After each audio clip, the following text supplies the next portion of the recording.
Hello दोस्तों, welcome to horror vibes. आज मैं आपको रोड ट्रिप की कुछ अजीब घटनाएं बताने वाला हूं। ये सारी घटनाएं मुझे रेडिट से मिली हैं। लेकिन वीडियो शुरू करने से पहले मैं ये बता दूं कि अगर आप चैनल पर नए हैं और आपको हॉरर स्टोरीज और मिस्टीरियस स्टोरी सुनना पसंद है तो आप हॉरर वाइब्स को सब्सक्राइब कर सकते हैं। और अगर आपके साथ भी कोई अजीब सी घटना घटी हो तो वो सारी घटनाएं आप मुझे मेरे इंस्टाग्राम पर भेज सकते हैं। मैं अपने इंस्टाग्राम का लिंक वीडियो के डिस्क्रिप्शन में दे दूंगा। साथ ही वीडियो पसंद आए तो चैनल को सब्सक्राइब करना मत भूलिएगा। वीडियो को लाइक ज़रूर करिएगा। मुझे कमेंट करके ये बताइएगा कि आपको वीडियो कैसी लगी और मैं अगली वीडियो किस टॉपिक पर बनाऊं। तो ज़्यादा टाइम न लेते हुए वीडियो करते हैं शुरू और खो जाते हैं अंधेरों में। मेरा नाम ड्रॉयन है। मुझे सोलो ट्रिप करना बहुत ही ज़्यादा पसंद है। मैं अक्सर अपने दोस्तों को भी अपने साथ ट्रिप में चलने के लिए बोलता हूँ, लेकिन कुछ लोग को ऑफिस से छुट्टी नहीं मिलती, कुछ लोग के पास टाइम नहीं रहता और कुछ लोग के पास पैसे नहीं रहते थे। क्योंकि मैं जहाँ पर भी ट्रिप करता था वो थोड़ी कॉस्टली ट्रिप होती थी। हर जगह की फ़्लाइट लेना सबके लिए इतना अफोर्डेबल नहीं होता था। मैं भी थोड़ा बहुत काम ही करता था, लेकिन मैं अपना पूरा पैसा सारा ट्रिप पे लगा देता था और सेविंग्स बिल्कुल भी नहीं करता था, क्योंकि मुझे ट्रैवलिंग का बहुत ही ज़्यादा शौक था। इसी तरह एक बार मैंने एक सोलो ट्रिप मारी। मैं ऑस्ट्रेलिया के ज़्यादातर शहरों में घूम चुका हूँ, लेकिन सैन डिएगो में मैं कभी भी नहीं घूमा था। इसलिए मैंने सोचा था कि इस बार मैं सैन डिएगो भी घूमूंगा और मैंने वहीं की ट्रिप बनाई थी। मैं पहली बार वहाँ पर गया था। बहुत ही जल्दी में पहुंचा था, इसलिए मुझे जल्दी से कोई होटल नहीं मिल रहा था और जिस होटल की मैंने बुकिंग की थी वो भी फुल हो गया था। मेरी बुकिंग करने के बावजूद भी कोई ऐसा इशू आया जिससे मेरी बुकिंग कंफर्म नहीं हो पाई, लेकिन मुझे पता चल गया था कि मेरी बुकिंग हो गई है। मेरे पास कहीं भी जाने के लिए कोई जगह नहीं बची थी।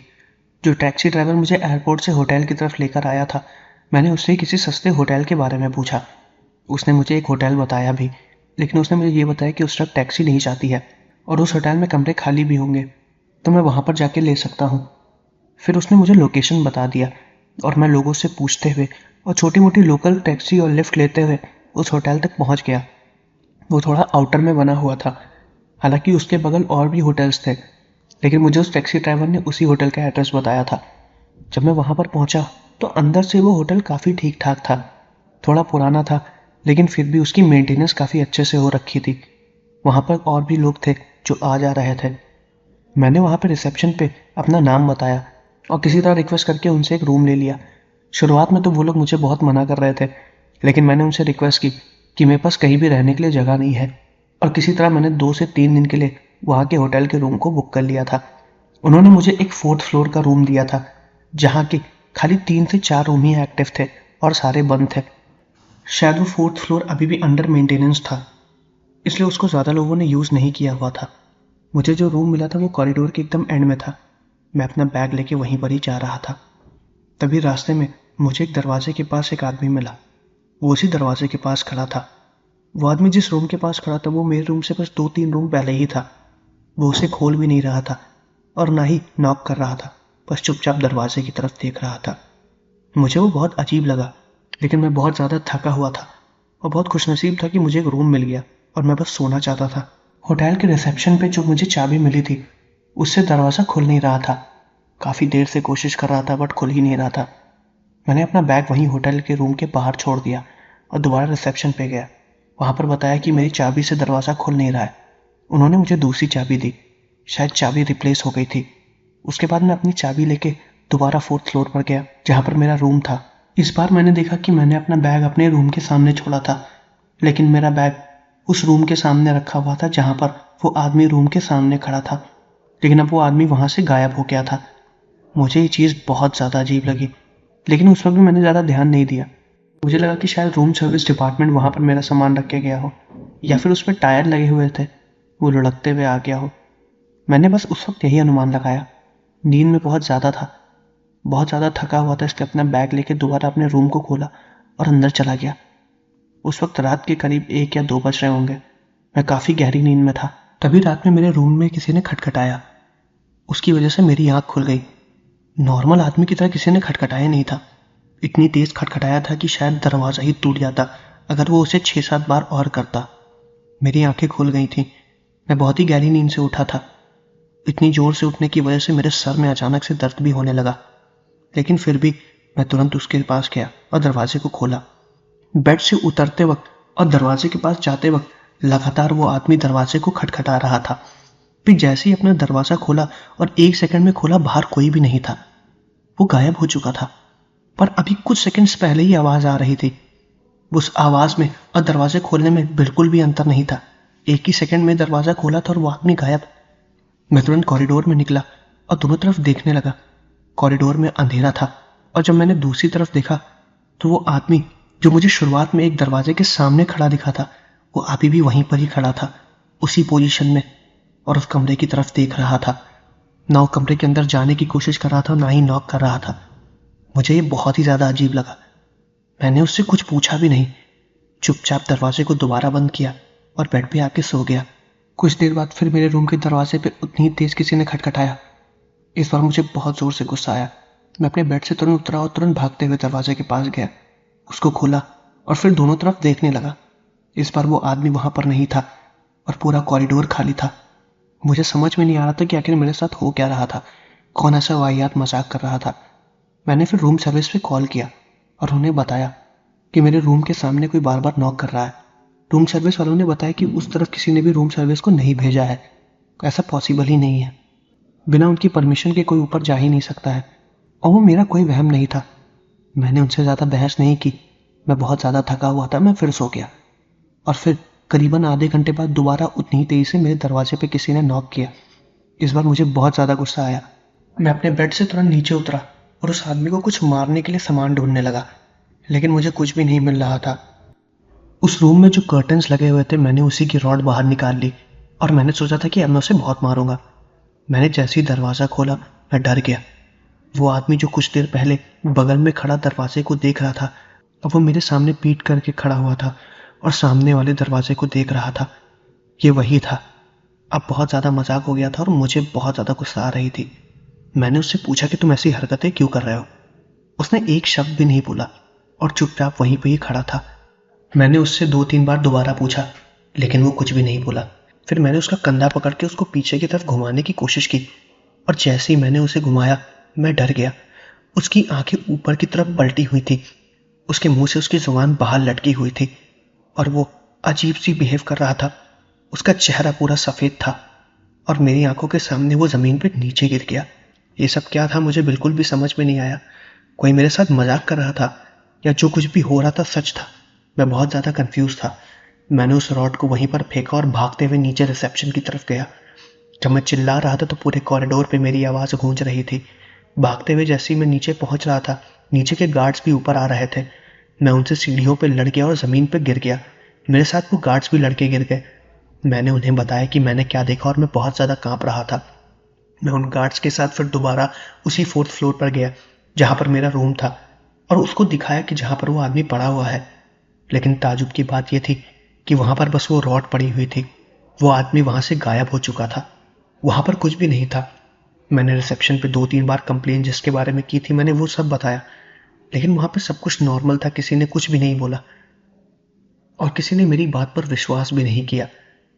मुझे बहुत ज़्यादा अजीब लगा और मैंने रिसेप्शन से बोला कि मुझे मेरा रूम चेंज करना है। हालांकि उस वक्त रात के 2 बज रहे थे। अब मुझे नींद वैसे भी नहीं आने वाली थी। मैंने अपने रूम को लॉक किया और रिसेप्शन ने मुझे दूसरा रूम दिया, पहले फ्लोर पर। वहाँ पर भी एक रूम खाली हो गया था। मेरा आधा सामान ऊपर वाले रूम में था और आधा सामान नीचे वाले रूम में। मैं किसी तरह रात में वहाँ पर गया। मुझे अभी भी बहुत जोर की नींद आ रही थी और मैं थका हुआ था, लेकिन मेरा मूड बहुत ज़्यादा ख़राब था। दूसरे रूम में जाके मैं बस सो गया और उसके बारे में कुछ भी नहीं सोचा। अगले दिन सुबह उठने में मुझे थोड़ी लेट हो गई थी। रूम का दरवाज़ा नॉक हुआ और मैंने जब दरवाज़ा खोला तो बाहर एक पुलिस वाला खड़ा था। उसने मुझसे सारी डिटेल पूछी कि कल रात में आखिर हुआ क्या था। मैंने सारी डिटेल्स बताई। मैंने उसे बताया कि वो आदमी वहाँ पर था और मैंने उसे सच में देखा था और एक एक चीज़ जो कुछ भी मेरे साथ हुआ उसको मैंने सब कुछ बताया। उसने सारी चीज़ रिकॉर्ड की। फिर उसने मुझसे मेरा आईडी कार्ड मांगा। मेरा आईडी कार्ड मेरे बैग में था जो कि ऊपर वाले रूम में था। मैं पुलिस वाले के साथ ऊपर वाले रूम में जा रहा था। वो आदमी मुझे सबसे पहले जिस रूम के बाहर खड़ा दिखा था, उस रूम के बाहर बहुत ज़्यादा भीड़ लगी हुई थी। मैं उस भीड़ को चीरते हुए अपने रूम की तरफ जा रहा था और उस आदमी के रूम की तरफ देख रहा था और मैंने जो चीज़ देखा मैं देख के हैरान हो गया। वही आदमी अपने बेड पे लेटा हुआ था और उसका हाथ बुरी तरीके से कटा हुआ था। उसने सुसाइड कर लिया था। उसने अपने हाथ की नस काट दी थी और पूरे फ्लोर पर खून गिरा हुआ था। ये देख के मैं बहुत ज़्यादा डर गया था। मुझे खून देख के चक्कर आने लगता है। मैं वहीं पे ही चक्कर खा के गिर गया। होटल के स्टाफ ने मेरे मुंह पे पानी डाला और फिर मुझे ढंग से संभाला। पुलिस वाले ने मुझसे सारी चीज़ें पूछी। मैंने उन्हें बताया जो कुछ भी मैंने देखा था और वो मेरा कोई वहम नहीं था। मैंने इसके बारे में कंप्लेन भी बार बार स्टाफ रूम में की थी और ये चीज़ रिसेप्शन वालों ने पुलिस वालों को बताई भी। उस आदमी ने 2 दिन से अपने रूम को बंद किया हुआ था। वो 2 दिन पहले ही यहाँ पर आके चेक इन कर चुका था और वो अपने रूम से बाहर भी नहीं निकला। उसने होटल स्टाफ से बता रखा था कि उसको कोई भी डिस्टर्ब ना करे और उसने रूम के अंदर आत्महत्या कर ली और उसको मरे हुए 1 दिन से ज़्यादा हो गए थे। मतलब कि जब मैंने उसे देखा था उसके 24 घंटे पहले ही वो मर चुका था, जो कि बिल्कुल भी मुमकिन नहीं था। मैंने उन पुलिस वालों को ये बात समझाई थी। हालांकि पुलिस वालों का शक मेरे ऊपर बिल्कुल भी नहीं था, क्योंकि रिकॉर्ड्स के हिसाब से मैं बाद में आया था और साथ ही सारे कैमरा फुटेजेस भी चेक किए थे जिसमें मेरा कोई नामो निशान नहीं था। लेकिन फिर भी मेरे द्वारा दिए गए स्टेटमेंट उन पुलिस वालों को समझ में नहीं आ रहा था कि आखिर मैंने उस आदमी को देखा कैसे। खैर, इसके बारे में फिर मैंने ज़्यादा उनसे बात नहीं की। मैंने चुपचाप अपनी स्टेटमेंट दिया, अपनी आईडीज़ दिखाए, अपना कॉन्टैक्ट नंबर दिया और जहाँ से मैं आया था सब कुछ उन्हें बताया। उन्होंने कहा कि फ्यूचर में अगर कभी भी ज़रूरत होगी तो वो मुझे इस केस के लिए बुला भी सकते हैं। मैंने उनसे कहा कि मैं अवेलेबल नहीं हो पाऊंगा और इससे मेरा कोई लेना देना नहीं है। फिर इसके बारे में मैंने ज़्यादा बात नहीं की। मैंने तुरंत अपने लॉयर को फ़ोन मिलाया और उसने बात की और फिर सब कुछ सेटल कर दिया। लेकिन इसके बाद मैंने इस घटना को सबको बताया। वो रात मेरा कोई वहम नहीं था, क्योंकि मैंने किसी तरीके का कोई नशा भी नहीं किया था। सब कुछ बहुत ही ज़्यादा अजीब था और सचमुच मैंने जिसको देखा था शायद उस मरे हुए आदमी की आत्मा हो, जो कि रात में वहाँ पर कॉरिडोर में भटक रही हो। इस घटना के बाद मैं उस होटल में कभी भी नहीं गया और ना ही मैंने इसके बारे में ज़्यादा किसी से बात की।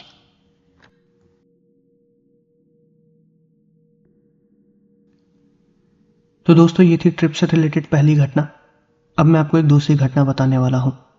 ये दूसरी घटना जॉर्डन नाम के एक आदमी के साथ घटी थी और अब बाकी घटना मैं आपको जॉर्डन के पॉइंट ऑफ व्यू से बताऊंगा। मेरा नाम जॉर्डन है। ये घटना मेरे साथ 2001 में घटी थी और बहुत ही ज़्यादा अजीब थी। उस वक्त मुझे ट्रिप पर जाने का बहुत ही ज़्यादा शौक था। मैं और मेरे साथ मेरा भाई एडवर्ड, हम दोनों लोग अक्सर ट्रिप पर जाया करते थे। एडवर्ड और मैंने साथ में बहुत ज़्यादा ट्रिप्स की हैं। ज़्यादातर हमें रात में ट्रैवल करना बहुत ज़्यादा अच्छा लगता है। जब उसके वेकेशंस, छुट्टियां या कुछ भी होता था, हम तुरंत ट्रिप के लिए निकल जाते थे। मुझे और एडवर्ड, हम दोनों को अलग अलग जगह पर विजिट करना अच्छा लगता था। अलग अलग चैलेंजेस करना अच्छा लगता था और कई बार तो ऐसा हुआ है कि हम लोग कम से कम पैसों में बहुत अच्छी ट्रिप करके आए हैं। और ऐसे अजीब अजीब से एक्सपेरिमेंट्स हमें करना बहुत पसंद है। ऐसे ही हम एक बार नॉर्थ पेंसिल्वेनिया की तरफ ट्रिप के लिए गए थे। मैं और जॉर्डन, हम दोनों कम से कम बजट में अपनी ट्रिप को करना चाह रहे थे। हमारे पास उस वक्त ज़्यादा पैसे भी नहीं थे, तो हमने सोचा कि हम कम से कम पैसों में ही ट्रिप करेंगे। उसके लिए हमें जो कुछ भी लिफ्ट, ऑटो, छोटे मोटे सस्ते होटल्स, जहाँ पे भी मौका मिल रहा था, हम उससे पीछे नहीं चूक रहे थे। हम हर जगह स्टे कर रहे थे, अच्छा खा रहे थे। कई बार तो ऐसी ट्रिप्स हुई कि बिना खाए हम लोगों ने गुजारा किया। लेकिन ये एक्सपीरियंस भी अपने आप में एकदम अलग है। ऐसी एक्सपीरियंस लेते हुए हमारे साथ एक बहुत ही अजीब सी घटना घटी। दरअसल वो घटना मेरे साथ घटी थी। हम लोग एक छोटे से कस्बे की तरफ जा रहे थे। हमने सुना था कि वहाँ से पहाड़ बहुत ही ज़्यादा अच्छे दिखते हैं और उस पहाड़ पे काफ़ी अच्छे एंटिक हिल्स हैं, जहाँ पर बहुत कम ही लोग विजिट कर पाते हैं। मैंने और एडवर्ड ने यही सोचा कि हम वहीं पर जाएंगे और एक नया एक्सपीरियंस लेंगे। लेकिन वहाँ पर जाने के लिए हमारे पास ज़्यादा पैसे नहीं थे। किसी तरह हम लिफ्ट लेते हुए वहाँ पर पहुँचे। जगह बहुत ही ज़्यादा सुंदर थी, लेकिन बहुत ही ज़्यादा अजीब एक्सपीरियंस था। एक्सपीरियंस ऐसा था कि हम लोग वहाँ पर जाते हुए एक बस ले रहे थे। उस बस पे बहुत ज़्यादा भीड़ नहीं थी, मुश्किल से मुश्किल 3-4 लोग ही होंगे। रात का समय था। बस ड्राइवर पहाड़ों के बीच से गाड़ियों को चला रहा था। धीरे धीरे करके जितने पैसेंजर्स थे वो उतरने लगे। बस काफ़ी ज़्यादा बड़ी थी। मैं और एडवर्ड बस की एकदम पिछली सीट पर बैठे हुए थे। बस चल रही थी। हल्की फुल्की बर्फ़ भी गिर रही थी, जिससे बस को चलने में दिक्कत नहीं हो रही थी। लेकिन फिर भी बस ड्राइवर बहुत आराम से बस को चला रहा था। उसने बोला कि आगे ही चल के एक स्टॉप है, वहाँ पर वो बस को रोकेगा और कुछ देर बाद फिर वहाँ से दोबारा बस को चलाएगा। तो मैंने और एडवर्ड ने सोचा कि हम खाना भी खा लेंगे। हम उस स्टॉप पर पहुँचे, हमने खाना खाया और फिर एडवर्ड और मैं बस में आके सो गए। मुझे नींद नहीं आ रही थी। एडवर्ड काफ़ी ज़्यादा थका हुआ था। बस ड्राइवर ने यह कहा था कि हमारी बस सुबह के करीब 6 से 7 बजे तक पहुँच जाएगी। एडवर्ड सो रहा था और मैं बस बाहर के नज़ारों को देख रहा था और बहुत अच्छा एक्सपीरियंस ले रहा था। बस में उस वक्त मेरे और एडवर्ड के अलावा कोई भी नहीं था। बस ड्राइवर ने बोला कि आगे ही चल के अभी पैसेंजर्स और मिलेंगे, तो हम दोनों बस बैठे हुए थे। एडवर्ड काफ़ी ज़्यादा गहरी नींद में था। ठंड की वजह से वो काँप रहा था, इसलिए मैंने उसके ऊपर ब्लैंकेट डाल दी और वो काफ़ी गहरी नींद में सो गया था। मैं बैठा हुआ था। कुछ देर बाद बस ड्राइवर ने बस रोका। बस के ऊपर एक औरत चढ़ी। उसके हाथ में एक छोटा सा बच्चा था। उस औरत ने बहुत ही ज़्यादा पतले कपड़े पहने हुए थे। उस वक्त ठंड थी, लेकिन मुझे समझ में नहीं आता कि आखिर उस औरत को ठंड क्यों नहीं लग रही है। उसके हाथ में एक छोटा सा बच्चा था। मेरे हिसाब से शायद 2 से 3 महीने का ही होगा। वो बच्चा मुझे दिख नहीं रहा था, बस इतना साफ साफ पता चल रहा था कि उसने अपनी गोद में एक बच्चा लिया हुआ है और उसके रोने की आवाज़ भी मुझे सुनाई दे रही थी। बस ड्राइवर को शायद उसकी आवाज़ नहीं आई थी, क्योंकि बस ड्राइवर आगे बस में बैठ के बस को चला रहा था और वो हिस्सा कांच से कवर्ड था। पीछे की तरफ काफ़ी ज़्यादा सीट्स खाली थी और वो वहीं एक सीट पर जाके बैठ गई। उसका बच्चा लगातार रोए जा रहा था और वो उसे चुप भी नहीं करा रही थी। जैसा कि मैंने बताया, मैं और एडवर्ड पीछे की सीट पर बैठे थे और वो हमारे आगे थी, कुछ ही सीट्स आगे होगी, लेकिन उसका बच्चा लगातार रोए जा रहा था। मैं सोने की कोशिश कर रहा था, लेकिन उसकी आवाज़ इतनी ज़्यादा तेज़ थी कि मैं सो नहीं पा रहा था। लेकिन एडवर्ड बहुत आराम से सो रहा था। मुझे समझ में नहीं आ रहा था कि आखिर वो डिस्टर्ब क्यों नहीं हो रहा है। खैर, वो भी बहुत ज़्यादा थका था तो शायद इसलिए सो रहा हो। उस औरत को देख के बहुत ज़्यादा अजीब लग रहा था। बाल एकदम बिखरे हुए थे, पतले कपड़े, शक्ल से लग रहा था कि काफ़ी दिनों से नहाई नहीं है। भूखी लग रही थी और अपने बच्चे को बार बार हिला के शांत करा रही थी, लेकिन वो चुप नहीं हो रहा था। मुझे लगा कि शायद मुझे उसकी मदद करनी चाहिए। उसका बच्चा आखिर चुप क्यों नहीं हो रहा था? शायद उसे भूख लगी हो।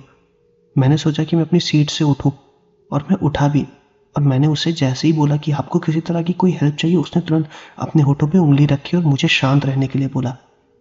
उसने कहा कि मैं अपनी सीट पर जाके बैठ जाऊं और उसका बच्चा रोए जा रहा था। जब मैं अपनी सीट पर बैठा तो उसने रोना बंद कर दिया और फिर मैं चुपचाप साइड में ही बैठा हुआ था और फिर सोने की कोशिश कर रहा था। वो औरत फिर उस बच्चे को शांत कराते कराते खुद जोर जोर से रोने लगी। उसकी वो रोने की आवाज़ पूरे बस में गूंज रही थी। तब एडवर्ड भी अचानक से उठ गया। सामने बस वाले को वो आवाज़ नहीं सुनाई दे रही थी, क्योंकि वो काफ़ी ज़्यादा दूर था। मैंने देखा कि जो हमारी बस है उसकी एक गाड़ी पीछा कर रही है, और वो गाड़ी कोई और नहीं, एक पुलिस वैन थी। वो बहुत देर से उस बस का पीछा कर रही थी। पुलिस वाले ने बस को ओवरटेक किया और बस वाले को बस रोकने के लिए बोला। बस वाला भी लगातार गाड़ी चला रहा था। फिर उसने थोड़ा आगे जाके बस को रोका। पुलिस वाला तुरंत कार से नीचे उतरा और उसने बस वाले को कहा कि आखिर वो गाड़ी क्यों नहीं रोक रहा था। बाद में पता चला कि बस वाले को वो हॉर्न सुनाई नहीं दे रहा था जो कि पुलिस वाला दे रहा था, और वो बस को थोड़ी देर बाद रोकने वाला था क्योंकि रास्ता बहुत ज़्यादा खराब था। हालांकि वो ऐसे बहाने क्यों बना रहा था मुझे बिल्कुल भी समझ में नहीं आया। मैं और एडवर्ड दोनों लोग उठ के बैठे हुए थे। तभी पुलिस वाला तुरंत बस पे चढ़ गया और उस औरत को देखने लगा। वो औरत उस पुलिस वाले को देख के एकदम डर गई और अपने बच्चे को उसने गोद में ही लिया हुआ था। उस बच्चे को वो गोद में लेके पीछे की सीट की तरफ भागी, हमारे पास। वो आके कोने में बैठ गई और जोर जोर से चिल्लाने लगी कि मैं अपना बच्चा नहीं दूंगी। पुलिस वाला उसे ज़्यादा ज़बरदस्ती नहीं कर रहा था, लेकिन उसने कहा कि चुपचाप इस बच्चे की डेड बॉडी मेरे हवाले करो। जब उसने ये बताया तो मैं बहुत ज़्यादा शॉक्ड हो गया। वो बच्चा कुछ देर पहले रो रहा था। वो औरत बोल रही थी कि ये जिंदा है। पुलिस वाले ने कहा कि तुम पागल हो गई हो, ये मर चुका है। मैंने पुलिस वाले से पूछा भी कि आखिर क्या हो गया, तो पुलिस वाले ने बताया कि ये औरत एक पागल है। इसका बच्चा बहुत पहले मर गया था। हम लोग इसकी बॉडी को दफनाने जा रहे थे, उससे पहले ही अपने बच्चे को उठाकर ले आई और भागने लगी और भाग के यहाँ पर आ गई, और ये कह रही कि इसका बच्चा जिंदा है, बल्कि ये जब पैदा हुआ था तो मरा हुआ था। पुलिस वाले ने जब ये बात बताई तो मैं बहुत ज़्यादा शॉक्ड हो गया था। मैंने पुलिस वाले से कहा कि ये औरत जब आई थी तो ये बच्चा रो रहा था। पुलिस वाला मुझे देख के शांत हो गया। उसने कहा ऐसा मुमकिन ही नहीं है। पुलिस वाले ने मेरे आंखों के सामने उस औरत से जब उसके बच्चे को लिया तो वो मरा हुआ था। उसका चेहरा पूरा सफ़ेद था, सूजा हुआ, बॉडी धीरे धीरे डिकम्पोज हो रही थी, और फिर मुझे अचानक से उस बॉडी की बदबू आने लगी। धीरे धीरे और पुलिस वाले भी आ गए और वो एक एक करके बस में चढ़ गए। मुझे और एडवर्ड को बस से नीचे उतार दिया गया और वो पुलिस वाले फिर उस औरत से उसके बच्चे की डेड बॉडी को छीनने लगे और छीन के एक एम्बुलेंस में लेकर चले गए। और वो पुलिस वाले उस औरत को ज़बरदस्ती गाड़ी में लेके चले गए। मैं और एडवर्ड वहीं पर खड़े थे। ये पूरा हादसा 5 से 10 मिनट का था और मैं बहुत ज़्यादा शॉक था। इसलिए नहीं कि वो उस औरत को लेकर चले गए, बल्कि शॉक्ड इसलिए क्योंकि जब वो औरत उस बच्चे को अपने हाथ में लिए हुई थी तो वो बहुत ज़ोर से रो रहा था। उसकी रोने की आवाज़ मुझे सुनाई दे रही थी और उसी वजह से मैं सो नहीं पा रहा था। मैंने एडवर्ड को भी बताया। एडवर्ड ने कहा ऐसा मुमकिन ही नहीं है, लेकिन वो सच था। उस बस ड्राइवर तक तो वो आवाज़ ही नहीं पहुंच रही थी। जाते वक्त उस पुलिस वाले ने बस ड्राइवर का चालान भी काटा क्योंकि वो काफ़ी तेज़ी से बस को चला रहा था। मुझे कुछ भी समझ में नहीं आया कि सब क्या हो रहा था। फिर मैं और एडवर्ड दोबारा बस के अंदर चले गए और फिर वहीं पे ही जाके सो गए। काफ़ी देर तक हम इसके बारे में बात करते रहे। मैंने एडवर्ड को बताया भी जो कुछ भी मैंने देखा था, लेकिन उसने मेरी बात पर विश्वास नहीं किया। उसने कहा कि तुम थके हुए हो सकता है तुम्हारा कोई वहम हो। मैं पूरी रात और पूरी ट्रिप में उसी चीज़ के बारे में सोचता रहा। उसके बाद मैं धीरे धीरे भूल गया, लेकिन यह घटना बहुत ही ज़्यादा अजीब थी और वो पुलिस वाले आखिर उस औरत को कहाँ ले गए मुझे कुछ भी नहीं पता। तो दोस्तों, ये थी ट्रिप से रिलेटेड 2 घटनाएं। मैं आशा करता हूँ कि आपको वीडियो पसंद आई होगी। वीडियो पसंद आई है तो चैनल को सब्सक्राइब जरूर करिएगा, वीडियो को लाइक भी करिएगा। मुझे कमेंट करके ये बताइएगा कि आपको वीडियो कैसी लगी और मैं अगली वीडियो किस टॉपिक पर बनाऊँ। तो मिलते हैं अगले वीडियो में।